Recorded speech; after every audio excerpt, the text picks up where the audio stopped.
Hello everyone, Mahadev to all. તમારું સ્વાગત છે મારી ચેનલ ગુજરાતી ઝાયકા હબમાં. આજનો આપણો આ ખાસ વિડિયો નવરાત્રી ઉપર બનાવવામાં આવ્યો છે. નવરાત્રીના 9 દિવસ માં દુર્ગાના 9 અલગ અલગ રૂપની પૂજા અને અર્ચના કરવામાં આવે છે. તો કયા દિવસે માં દુર્ગાના કયા રૂપની પૂજા કરવી, એની સાથે સાથે માં દુર્ગાને કયો ભોગ અર્પણ કરાવવો, એના ઉપર આખો વિડિયો છે. તો વિડિયોને લાસ્ટ સુધી જોજો, વચ્ચેથી સ્કીપ ન કરશો. અને હા ફ્રેન્ડ્સ, એ પહેલા જો મારી ચેનલને હજી સુધી તમે સબસ્ક્રાઇબ ન કરી હોય તો પહેલા સબસ્ક્રાઇબ કરજો અને બેલ આઇકન પર ક્લિક કરવાનું ભૂલશો નહીં, એટલે મારા કોઈ પણ નવા વિડિયોની નોટિફિકેશન સૌથી પહેલા તમારા સુધી પહોંચે. તો આજે આપણે શીખી લઈએ કે માં દુર્ગાના 9 રૂપની અલગ અલગ પૂજા અને અર્ચના કઈ રીતે કરશું અને એને કયો ભોગ અર્પણ કરશું. નવરાત્રીના પહેલા દિવસે માં દુર્ગાનું પ્રથમ સ્વરૂપ માં શૈલપુત્રીની પૂજા અને અર્ચના કરવામાં આવે છે. આ દિવસે માં શૈલપુત્રીને ભોગ સ્વરૂપે ઘી અર્પણ કરવામાં આવે છે. નવરાત્રીના બીજા દિવસે માં બ્રહ્મચારિણીની પૂજા કરવામાં આવે છે અને આ દિવસે માતાને મિશ્રી અથવા સાકરનો ભોગ અર્પણ કરવામાં આવે છે.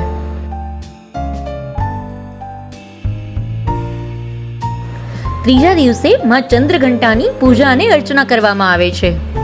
આ દિવસે માતાને દૂધ અથવા દૂધમાંથી બનાવેલી કોઈ પણ સ્વીટ તમે ધરાવી શકો છો. તો આજે દૂધમાંથી બનાવતી એક સ્વીટ, ખૂબ જ ડિલિશિયસ એવી સ્વીટ કલાકંદ, આજે આપણે એ શીખીશું કે કઈ રીતે બને છે. કલાકંદ ઘણી અલગ અલગ રીતે તમે બનાવી શકો છો, પણ આજે તમને ઇન્સ્ટન્ટ કલાકંદ કઈ રીતે બને છે એ શીખવીશ. આજે આપણે માત્ર 3 જ ઇન્ગ્રેડિયન્ટની મદદથી કલાકંદ બનાવીશું, જે ખૂબ જ સ્વાદિષ્ટ અને ડિલિશિયસ લાગે છે. એના માટે સૌથી પહેલા મેં 1.5 લીટર જેવું દૂધ લીધેલું હતું, જેમાંથી મેં આ પનીર બનાવીને રાખેલું છે. 1 બાઉલ જેવું પનીર બનેલું છે. ફ્રેન્ડ્સ, માપ ખાસ જોજો અને એ જ માપથી પરફેક્ટ બનાવજો, એટલે માત્ર 3 જ ઇન્ગ્રેડિયન્ટની મદદથી સુપર ડિલિશિયસ ને સુપર સોફ્ટ એવું તમારું સ્વીટ થઈ જશે. હવે એ 1 બાઉલ જેટલું પનીર મેં લીધેલું છે, એને હું મિક્સરની મદદથી એક વખત ચર્ન કરી લઈશ. એકદમ ચર્ન નથી કરવાનું, પેસ્ટ નથી બનાવવાની, થોડું એવું દાણેદાર રહે એટલું જ ખાલી પેસ્ટ કરવાનું છે. અને એક સાથે મિક્સરમાં ચર્ન પણ ન કરતા, થોડી વારે હુમ કરજો. હવે આ ચર્ન કરેલું મારું જે પનીર છે એને હું કોઈ પણ એક સોસપેનની અંદર લઈ લઈશ.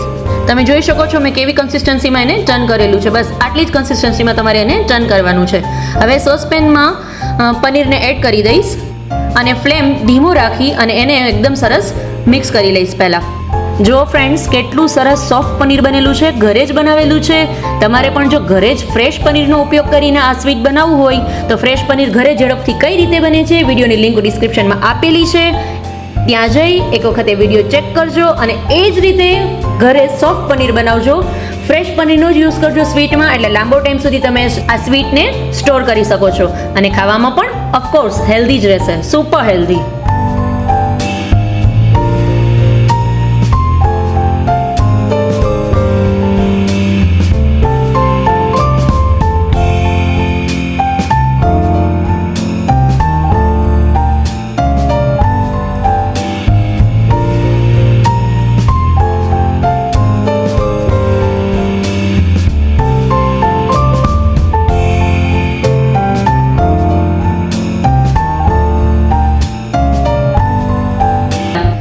જેટલું મેં પનીર લીધેલું છે એટલી જ સાથે હું ખાંડ લઉં છું. 1 વાટકો જેટલું પનીર છે તો 1 વાટકો એની અંદર હું દળેલી ખાંડ એડ કરું છું અને એકદમ સરસ બરાબર મિક્સ કરી લેશું.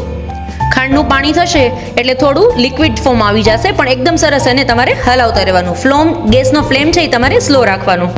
હવે આ સ્ટેજ પર તમે જો એલચી ઈચ્છતા હોવ તો તમે એની અંદર એલચી પણ નાખી શકો છો. મેં અત્યારે સ્કીપ કરેલી છે. ફ્રેન્ડ્સ, કલાકંદ જ્યારે આપણે બનાવતા હોઈએ ત્યારે કલાકંદની અંદર તો દૂધ પડે છે. હવે એટલા બધા પ્રમાણમાં જેટલું તમે પનીર લ્યો છો એનાથી ડબલ દૂધ તમારે એડ કરવાનું હોય છે. હવે આટલું બધું દૂધ જ્યારે તમે એડ કરશો ત્યારે એને ઉકાળવું ખૂબ જ પડશે, એટલે ઝડપથી નહીં બને. તો આજે હું તમને ઝડપથી કલાકંદ કઈ રીતે બને છે એ શીખડાવું છું. તો એના માટે આપણે દૂધની બદલે મિલ્ક પાવડરનો યુઝ કરશું, એટલે ખૂબ જ ઝડપથી બની જશે. મેં અહીંયા એક વાટકો જેટલું પનીર લીધેલું છે, સામે 1 વાટકો દળેલી ખાંડ લીધેલી છે અને અડધો વાટકો જેટલું હું મિલ્ક પાવડર એડ કરીશ અને એકદમ સરસ મિક્સ કરી લેશું. ફ્રેન્ડ્સ, અત્યારે જે પનીરની અંદર આપણે જે ખાંડ એડ કરેલી છે એનું જે પાણી થયેલું છે એ પાણી થોડું બળી જાય પછી આપણે મિલ્ક પાવડર એડ કરશું. તમે જુઓ આટલી કન્સિસ્ટન્સીમાં પાણી બળી ગયું છે, આવી કન્સિસ્ટન્સી હશે ત્યારે તમે એની અંદર મિલ્ક પાવડર એડ કરી દેજો. પાણી સારું એવું બળી ગયું છે, સાવ લાઇટ જ છે. હવે તો એની અંદર હવે આપણે મિલ્ક પાવડર એડ કરી લેશું.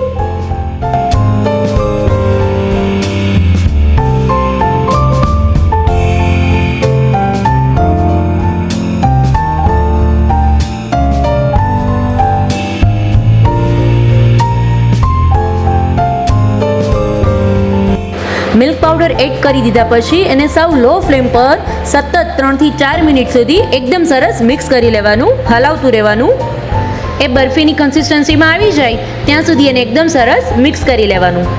અને જ્યારે એ પેન છોડવા માંડે થોડું, ત્યારે એની અંદર મેં 1 ચમચી જેટલું દેશી ઘી એડ કરેલું છે. ગાયનું શુદ્ધ દેશી ઘી છે. 1 ચમચી હું એની અંદર એડ કરીશ અને એકદમ સરસ મિક્સ કરી લઈશ, જેનાથી શાઇનિંગ પણ એકદમ સરસ આવશે અને ટેસ્ટ તો ડિલિશિયસ આવશે.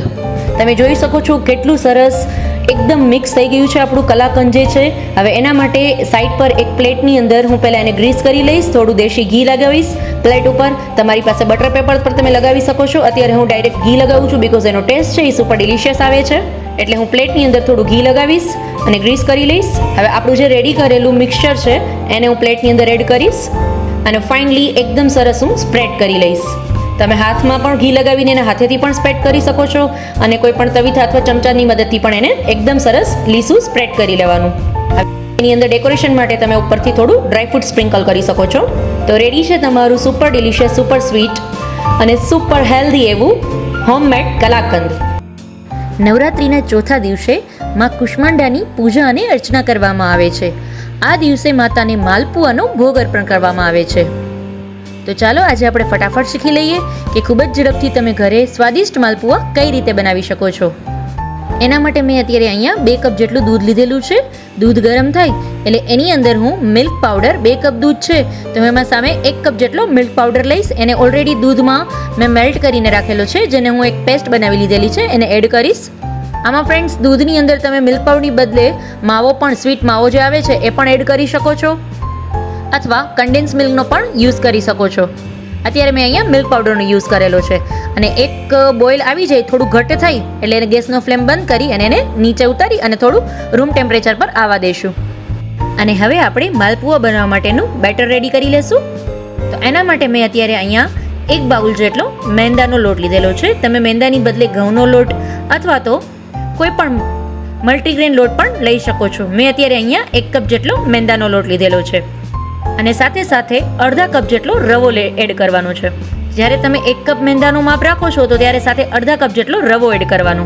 હવે આપણું જે દૂધનું મિક્સચર રેડી કરેલું હતું એ રૂમ ટેમ્પરેચર પર આવી જાય એટલે આની અંદર એડ કરી અને એકદમ સરસ એનું સ્મૂથ બેટર બનાવી લેવાનું. એક પણ લમ્સ ના પડે એનું ખાસ ધ્યાન રાખવાનું. એક જ સાઈડ કન્સિસ્ટન્ટ તમારે હલાવતું રહેવાનું એટલે બિલકુલ તમારા લમ્સ નહીં પડે. તમે જોઈ લો મારી કન્સિસ્ટન્સી બેટરની આટલી છે. આવી કન્સિસ્ટન્સી હોવી જોઈએ. હવે આ સ્ટેજ પર આની અંદર તમે 1 ચમચી એલચી પાવડર અને 1 ચમચી વલિયારી પાવડર પણ એડ કરી શકો છો. હવે આપણે આ બેટરને ઢાંકી અને 1 કલાક માટે રેસ્ટ આપશું. તો ત્યાં સુધીમાં સાઈડ પર આપણે એની ચાસણી રેડી કરી લઈએ. હવે કોઈ પણ સોસપેનની અંદર 1 વાટકી જેટલી મેં સૌથી પહેલાં એમાં ખાંડ એડ કરેલી છે. જે વાટકીનું તમે મેંદા માટે અને રવા માટે માપ રાખેલું હોય એ જ વાટકી તમારે 1 વાટકી ખાંડ લેવાની છે અને સામે હું 1 વાટકી જેટલું એમાં પાણી એડ કરું છું. હવે આ ચાસણી છે એ આપણે 1 તારની ચાસણી રાખીશું. હવે આનો એકદમ સરસ લુક દેવા માટે આની અંદર હું 2 થી 3 ટુકડા કેસર એડ કરું છું અને એને એકદમ સરસ મિક્સ કરી લઈશ. જોઈ લો ફ્રેન્ડ્સ, મારી ચાસણી છે એ એકદમ સરસ બનીને રેડી થઈ ગઈ છે. જુઓ તમે, એકદમ સરસ પ્રોપર મારા માલપુઆમાં જેવી મારે ચાસણી જોઈએ એવી બનીને રેડી થઈ ગઈ છે. હવે આપણે એને નીચે ઉતારી અને થોડું રૂમ ટેમ્પરેચર પર આવવા દેશું. ત્યાં સુધીમાં સાઈડ પર આપણે માલપુઆ તળવા માટે ઘી અથવા તેલ તમે જેમાં પણ તળવા માંગતા હો એને આપણે ગરમ કરવા માટે મૂકી દઈશું. ફ્રેન્ડ્સ, એક વાતનું ખાસ ધ્યાન રાખવાનું કે જ્યારે પણ તમે માલપુઆ તળો છો ત્યારે તેલનું ટેમ્પરેચર છે એ એકદમ ના આવવું જોઈએ, એકદમ ગરમ ના હોવું જોઈએ કે ન એકદમ ઠંડુ હોવું જોઈએ. તમે જુઓ, હું જ્યારે આને માલપુઆને હું તેલની અંદર એડ કરું છું ત્યારે તમે જુઓ એનું ટેમ્પરેચર કેવું છે. તરત જ ફૂલીને ઉપર નથી આવી જતું, સાવ ધીરે ધીરે ઉપર આવશે તેલની ઉપર. આટલું ટેમ્પરેચર હોવું જોઈએ તેલનું, તો તમારા માલપુઆ છે એકદમ પ્રોપર બનીને રેડી થઈ જશે. હવે ચમચાની મદદથી આ રીતે મારા બેટરને થોડું હું તેલની અંદર એડ કરીશ અને માલપુઆને ઓલવેઝ મીડિયમ ફ્લેમ પર જ તમારે ફ્રાય કરવાના. હાઈ ફ્લેમ પર ફ્રાય કરશો તો શું થશે, વચ્ચેથી એ કાચું રહી જશે અને સાઈડ પરથી એકદમ સરસ કલર લઈ લેશે.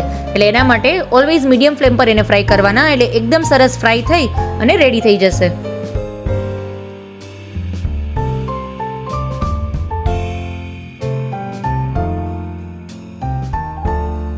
અને બંને સાઈડ અલટ પલટ કરી અને એને એકદમ સરસ આપણે ગોલ્ડન બ્રાઉન થાય ત્યાં સુધી આપણે ફ્રાય કરી લેશું.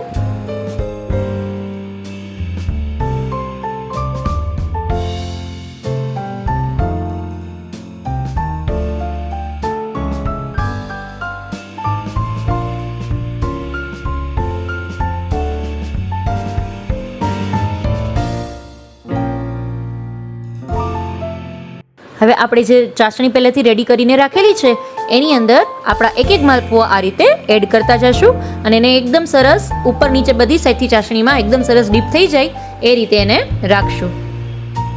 સેમ આ જ પ્રોસેસથી બધા માલપુઆ આપણે રેડી કરી લેશું. છે ને ઇઝી ફ્રેન્ડ્સ? તો આજ વખતે આ નવરાત્રિ પર માં કુષ્માંડાને માલપુઆનો ભોગ જરૂરથી લગાવશું. નવરાત્રિનો 5મો દિવસ. આ દિવસે માં સ્કંદ માતાની પૂજા કરવામાં આવે છે અને આ દિવસે માતાને કેળાનો ભોગ લગાવવામાં આવે છે. નવરાત્રિનો 6થો દિવસ. આ દિવસે માં કાત્યાયનીની પૂજા અને અર્ચના કરવામાં આવે છે અને આ દિવસે માતાને શહેદ એટલે કે મધનો ભોગ લગાવવામાં આવે છે. નવરાત્રિનો 7મો દિવસ. આ દિવસે માતા કાલરાત્રિની પૂજા અને અર્ચના કરવામાં આવે છે. આ દિવસે માતાને ગોળનો અથવા ગોળમાંથી બનતી કોઈ પણ સ્વીટનો ભોગ લગાવવામાં આવે છે. તો આજે આપણે ગોળમાંથી બનતી એક ખૂબ જ ઝડપથી બની જતી એવી સ્વીટ ગોળ પાપડી બનાવશું. એના માટે સૌપ્રથમ કોઈ પણ એક સોસપેનની અંદર 2 ચમચા જેટલું ઘી એડ કરશું. આ ઘી ગરમ થાય એટલે એની અંદર 2 ચમચા જેટલો આપણે ઘઉંનો જાડો લોટ એડ કરશું. જે જાડો લોટ મતલબ જે નોર્મલ આપણે રોટલી કરીએ છીએ એ લોટથી થોડો અમથો એવો કરકરો લોટ હોય એને એડ કરશું. તમે ઘઉંના ઝીણા લોટનું પણ કરી શકો છો પણ એમાં ઘીનું પ્રમાણ થોડું વધારે જોશે.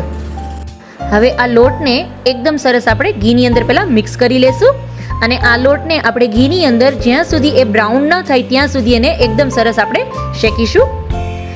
ફ્રેન્ડ્સ, એક વાતનું ખાસ ધ્યાન રાખજો કે શેકતી વખતે ગેસનો ફ્લેમ છે એ મીડિયમ રાખવાનો અથવા સ્લો રાખવાનો. જો હાઈ ફ્લેમ પર શેકીશું તો એકદમ તરત જ કલર આવી જશે બટ ટેસ્ટ છે એ સરસ નહીં આવે. એટલે મીડિયમ ફ્લેમ અથવા સ્લો ફ્લેમ પર જ એને એકદમ સરસ સતત ચલાવતું જવાનું અને શેકતું જવાનું. જોઈ લો ફ્રેન્ડ્સ, મારો જે લોટ છે એ એકદમ સરસ શેકાઈ ગયો છે, એનો કલર છે એ એકદમ સરસ ચેન્જ થઈ ગયો છે. હવે આપણે એને ફ્લેમથી નીચે ઉતારી લેશું અને એ થોડું અમથું એવું ઠંડુ થાય. સાવ ઠંડુ નથી કરવાનું, સાવ નોર્મલ થોડું અમથું એવું ઠંડુ થાય એટલે એની અંદર આપણે 1 ચમચા જેટલો ગોળ એડ કરશું અને એને એકદમ સરસ મિક્સ કરી લેશું. બધો ગોળ લોટની અંદર મિક્સ થઈ જશે એટલે તમને ખ્યાલ આવી જશે કે એ પેન છે એ છોડવા માંડશે. જોઈ લો, એકદમ સરસ મારો ગોળ છે એ મિક્સ થઈ ગયો છે. હવે એને કોઈ પણ એક પ્લેટની અંદર સ્પ્રેડ કરી લેશું અને થોડું અમથું એવું ઠંડુ થાય એટલે તમે એના ઇઝીલી પીસ કરી શકશો. તો રેડી છે તમારી ખૂબ જ ઝડપથી બની જતી એવી ગોળ પાપડી. નવરાત્રિનો 8મો દિવસ. આ દિવસે માં મહાગૌરીની પૂજા અને અર્ચના કરવામાં આવે છે અને આ દિવસે માં મહાગૌરીને શ્રીફળનો ભોગ લગાવવામાં આવે છે. અને હવે નવરાત્રિનો છેલ્લો દિવસ એટલે કે 9મો દિવસ. આ દિવસે માં સિદ્ધદાત્રીની પૂજા અને અર્ચના કરવામાં આવે છે અને આ દિવસે માતાને તલનો ભોગ લગાવવામાં આવે છે. તો આજે આપણે તલવટ બનાવીશું. એના માટે તલને પહેલાં મિક્સરમાં ક્રશ કરી એકદમ બારીક પેસ્ટ નથી બનાવવાની, સાવ નોર્મલ અધકચરા તમે ખાંડી પણ શકો છો તલને. અને એની અંદર હું 4 ચમચી જેટલા તલ છે અને 1 ચમચી જેટલો ગોળ લઈ અને એકદમ સરસ એનો લાડવો વાળી લેશું. તો આ તલના લડ્ડુનો માં સિદ્ધદાત્રીને ભોગ લગાવવામાં આવે છે.